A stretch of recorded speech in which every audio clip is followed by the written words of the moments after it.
Clear cut, बिल्कुल clear and loud अंदाज में मोहन भागवत ने ये कह दिया है कि मंदिर, मस्जिद, हिंदू, मुसलमान, ये भी खोद दो, वो भी खोद दो।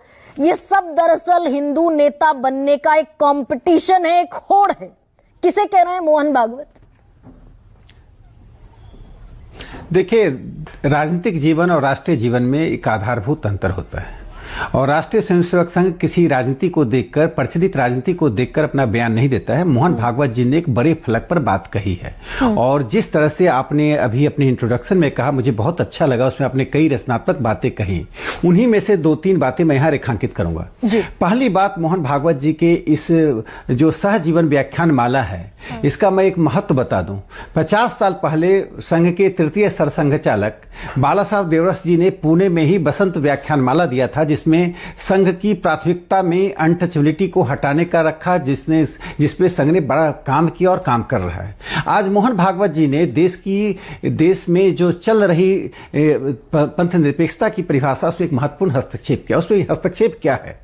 देखिए, इस देश की मूल समस्या क्या है? मूल समस्या यह है कि बहुसंख्यक अल्पसंख्यक विभाजन, और मोहन भागवत जी ने कहा वी आर वन, हम सब एक हैं। यह बहुसंख्यक अल्पसंख्यक विभाजन किसी भी सेकुलर डेमोक्रेटिक नेशन के लिए ठीक नहीं है। और मोहन भागवत जी ने संविधान सभा के उस बात को ही रखा है जो डॉक्टर एस.सी. मुखर्जी, जो ईसाई थे अपने आस्था से, उन्होंने 25 मई 1947 को संविधान सभा में कहा था कि एक राष्ट्र एक जन, यानी वन नेशन वन पीपल बनाने में किसी भी धर्म के आधार पर किसी समुदाय को अल्पसंख्यक बहुसंख्यक नहीं मानना चाहिए। तो सर बिल्कुल न्यायालय ने राकेश जी, इसका तो बिल्कुल कॉन्ट्राडिक्टरी, इसका बिल्कुल विरोधाभास दिखता है उत्तर प्रदेश के मुखिया की राजनीति में। जज, इलाहाबाद हाईकोर्ट के जज कहते हैं देश बहुसंख्यकवाद से चलेगा, उनकी इच्छा के हिसाब से चलेगा, और योगी आदित्यनाथ विधानसभा में खड़े होकर उसका समर्थन कर देते हैं कि सच ही तो कहा है एसके यादव ने। बिल्कुल खिलाफत कर रहे हैं मोहन भागवत के बयान की योगी आदित्यनाथ। देखिए, मोहन भागवत जी ने जो कहा और योगी जी ने जो विधानसभा में कहा, उसमें एक बात समझ लीजिए कि मोहन जी के बात को सिर्फ कहा जा रहा है कि सिर्फ मस्जिदों में शिवलिंग ढूंढने के लिए उन्होंने जो मना किया कि इस तरह से मत कीजिए, सौहार्द बिगड़ेगा। इसका एक दूसरा पक्ष भी है। अल्पसंख्यक समाज जो अपने आप को अलग थलग रखने की प्रवृत्ति रखता है और कुछ क्षेत्रों में आक्रामकता दिखाता है, और तीसरा सांस्कृतिक विरासत में साझेदारी से अपने आप को अलग करता है। जिस दिन अल्पसंख्यक समाज उस साझेदारी का हिस्सा बनेगा, और मैंने आपके पहले डिबेट में कहा था, जो बहुत अच्छा डिबेट हुआ था, आपने मुझसे सवाल पूछा था और गरिमा जी मैंने बताया था कि पिछले 200-250 साल से Hindu outreach to the Muslims हुआ है, और ये मोहन भागवत जी ने एक बड़ा अवसर दिया है मुस्लिम आउटरीच टू हिंदूज। अब समय आ गया है कि मुस्लिम समाज अपनी सामाजिक, सांस्कृतिक और आध्यात्मिक बातों को लेकर हिंदू समाज के साथ एक विमर्श को आगे बढ़ाए। नहीं, लेकिन मैं थोड़ा सा प्रिसाइज जवाब दीजिए ना राकेश जी, चर्चा बड़ी इंटरेस्टिंग बनेगी। ये जो मोहन भागवत यूं ही तो कुछ नहीं कहेंगे, वो बिल्कुल साफ शब्दों में कह रहे हैं कि भाई ये तो हिंदू नेता बनने की होड़ है, मंदिर मस्जिद हिंदू मुसलमान करना। नहीं, आप कह रहे कंटेम्परेरी राजनीति पर नहीं बोलते मोहन भागवत, बड़े फलक पर बात करते हैं। ये तो कंटेम्परेरी राजनीति पर सीधे सीधे बोल रहे हैं। नहीं, मैं तो इसलिए कहा कि राजनीतिक दलें जो आज संघ का स्वागत कर रहे हैं, उनको ये समझना चाहिए कि राष्ट्रीय स्वयंसेवक संघ किसी दल को देखकर नहीं बोलता है, और उनको अपने दिल को और अपने दिमाग को बड़ा करना पड़ेगा। राजनीतिक दलों को जो तुष्टीकरण की नीति करके इस देश में एकता नहीं होने दे रहे हैं, चाहे समाजवादी पार्टी हो या कांग्रेस पार्टी हो या अन्य दूसरी पार्टियां हो, जो छोटे छोटे स्थानों पर, देखिए हमें मालूम है, ये सबको मालूम है, देश में पीएन ओक ने, एक इतिहासकार ने बजाबता प्रूफ के साथ लिखा, 3000 मंदिरों को नष्ट किया गया, उसके प्रमाण दिए। तो मोहन भागवत जी ने साफ तौर पर कहा ये एक पुराना इतिहास रहा है, हम इतिहास को जानते समझते हैं, लेकिन हम राम जन्मभूमि में संघ ने आंदोलन किया, अब हम आगे इस तरह की चीजों को नहीं करेंगे। नहीं, लेकिन वो तो 2022 में भी राकेश जी, 2022 में भी कहा मोहन भागवत ने, झगड़े क्यों बढ़ाएं, हर मस्जिद में शिवलिंग क्यों ढूंढे। कल फिर उन्होंने कह दिया कि भाई ये तो होड़ है नेता बनने की, और ये स्वीकार नहीं किया जा सकता, लेकिन हो तो वही रहा है।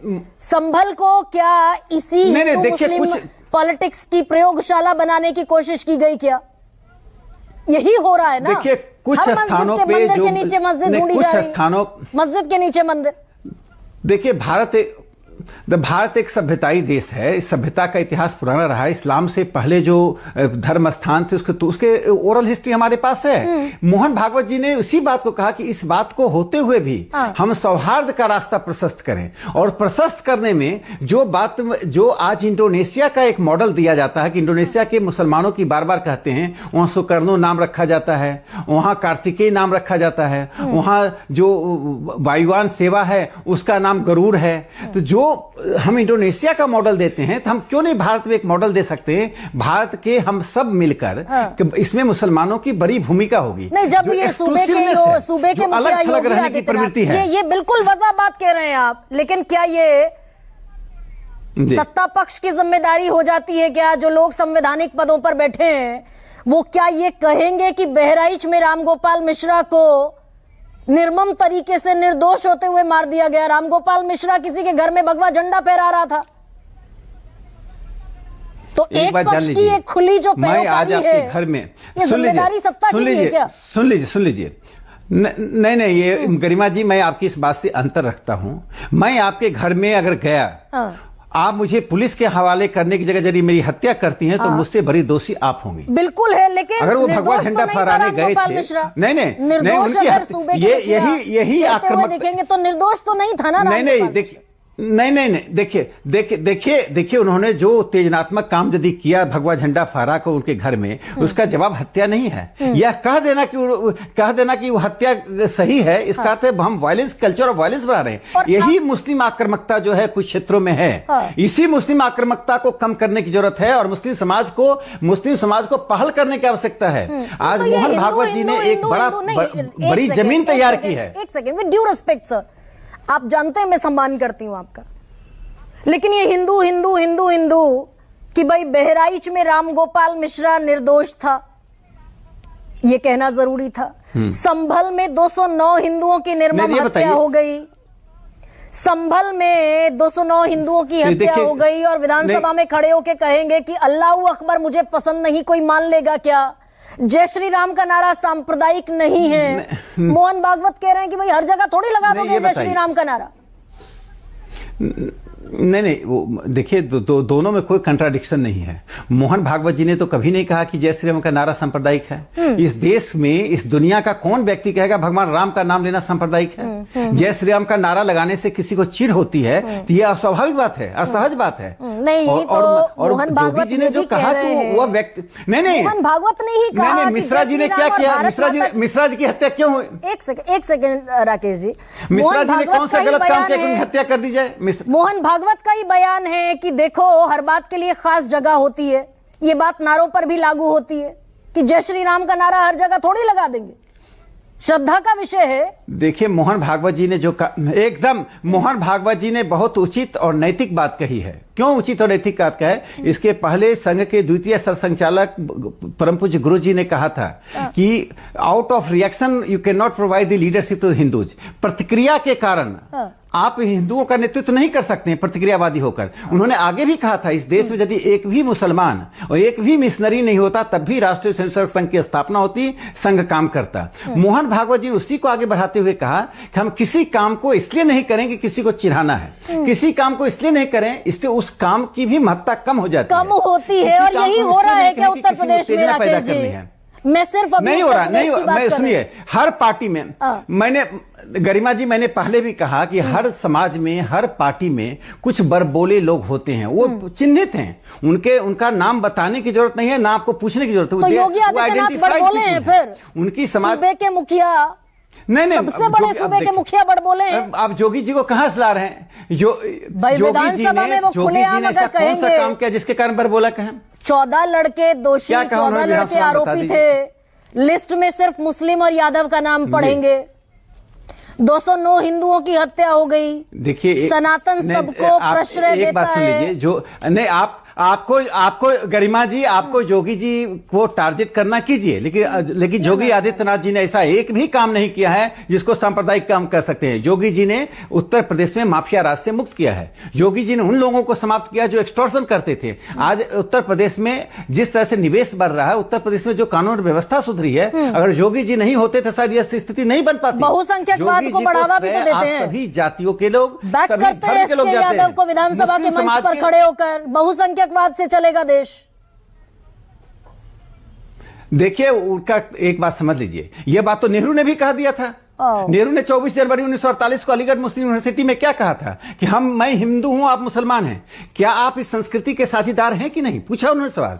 क्या आप किसी तो धरोहर को देखकर उसको अपना मानते हैं या अलग एलियन होकर चले जाते हैं? सर आप बहुत नहीं, देखिए बात यह है, बहुत बड़ा देखिए गरिमा जी मैं अपनी बात पूरी। अब नेहरू ने पाप अगर किया, नेहरू ने अगर गड्ढा खोदा तो हम सब गड्ढा खोदेंगे मिलकर। हम सब नहीं, देखिए नेहरू जी ने गड्ढा खोदा क्या? एक ही बात जीवन में नेहरू जी ने ठीक कहा, जो अलीगढ़ मुस्लिम विश्वविद्यालय में कहा। देखिए, संस्कृति की एक विरासत हमारी है कि इतिहास हमारा, हमारे नायक हैं। आप अपने नायक को, विरासत को, इतिहास को छोड़कर धर्म का इतिहास और राष्ट्र का इतिहास अलग होता है। किसी धर्म की स्थापना आज होगी, उसका इतिहास आज से शुरू होगा, लेकिन राष्ट्र का इतिहास 10,000 साल पुराना है। और विधानसभा में खड़े होकर योगी आदित्यनाथ, जो कि संवैधानिक पद पर बैठे हैं, संविधान की शपथ ली है, राग के, द्वेष के, भय के, पक्षपात के बगैर काम करूंगा, वो हिंदू हिंदू हिंदू हिंदू हिंदू हिंदू इस तरीके से कहेंगे। क्या हिंदू कहना कोई बुरा है क्या? नहीं, हिंदू शब्द कोई अपराध बोध देता है क्या? हिंदू तो इस देश की राष्ट्रीयता है। यह देश हिंदू राष्ट्र है। कोई मुकर सकता है कि देश हिंदू राष्ट्र नहीं है? हमने अपनी संस्कृति के कारण, बहुसंख्यक होने के कारण नहीं, अपनी संस्कृति, विरासत, इतिहास के कारण हम हिंदू राष्ट्र हैं। इसीलिए दूसरे धर्म के लोगों को उनकी पूजा पद्धति की पूर्ण स्वतंत्रता होते हुए, उनकी पूजा पद्धति को नहीं बाधित करते हुए, संस्कृति के साथ सम्मिश्रण करने की आवश्यकता है। मोहन भागवत समझ नहीं रहे हैं। हम मोहन भागवत नहीं समझ रहे हैं बीजेपी कितने राइट ट्रैक पर है। डॉक्टर गुरु सर बढ़ने दीजिए आगे। डॉक्टर गुरु, मैं तो एक वाक्य पूरा कर दूं, एक वाक्य पूरा कर दूं। कह लीजिए। चेरामन मॉस्क का उदाहरण इस देश में है। जब केरल के हिंदू राजा ने एक मंदिर को मस्जिद इसलिए बना दिया था, मुस्लिम इबादत कर सकें। जिस एक तरफ से ऐसे उदारता के उदाहरण है, दूसरी तरफ आज की तारीख में की जाती है 500 बरस पुराना शाही जामा मस्जिद 500 साल पहले श्री हरिहर मंदिर थी। दरगाह अजमेर की 800 बरस पहले संकट मोचक मंदिर थी। मैं तो बाबा बजरंगबली की भक्त हूँ भाई, उसके बावजूद मैं ये सवाल पूछ रही हूँ। डॉक्टर गुरु, आरएसएस कहता रहे, मोहन जी ने एक राष्ट्र, सर आगे बढ़ने दीजिए, वन नेशन वन पीपुल का संदेश दिया है।